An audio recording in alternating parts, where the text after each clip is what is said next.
Attorney, hinaharas ako ng boss ko. Hindi ko na kinaya, kaya nag-resign ako. Sabi ng kumpanya, kusa raw akong umalis. Totoo ba yun? Hindi, kung umalis ka dahil hindi ka naligtas sa trabaho, constructive dismissal ang tawag doon. Yan ang malinaw sinabi ng Supreme Court sa LBC versus Palco. Ano ang nangyari sa kaso? Si Monica Palco, empleyada ng LBC, nakaranas ng paulit-ulit na sexual harassment mula sa team leader niya. Hinahawakan ng kamay, balikat at hita, hinahatak ang bra, strap, nagbibiro tungkol sa pakikipag-sex, sinubukang halikan, hinalikan sa labi, nagreklamo siya sa kumpanya, humingi siya ng proteksyon.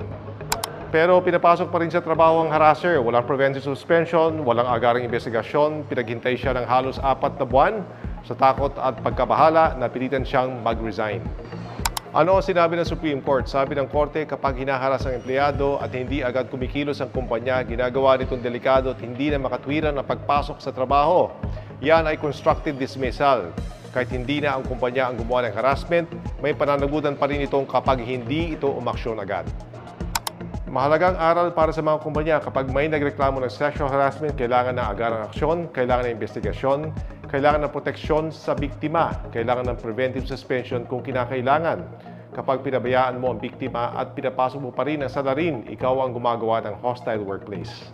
Mahalagang aral para sa mga empleyado, kung nag-resign ka dahil natakot ka, nabalisa ka, o hindi ka naligtas at walang aksyon ang kumpanya, hindi yan voluntary resignation.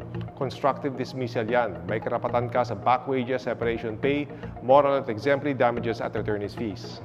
Tandaan, hindi ka kailangan manatili sa trabaho kung binabastos ka at hindi pwedeng magtago ang kumpanya sa katahimikan. Kapag pinabayaan ng employer ang sexual harassment, sila mismo ang nagtutulak sa empleyadong palabas at mananagot sila sa batas. Kahit bago maksyon, lagi mo na pag-isipan. Ito si Attorney Tony Roman, handang magbigay ng free legal advice na walang anuman.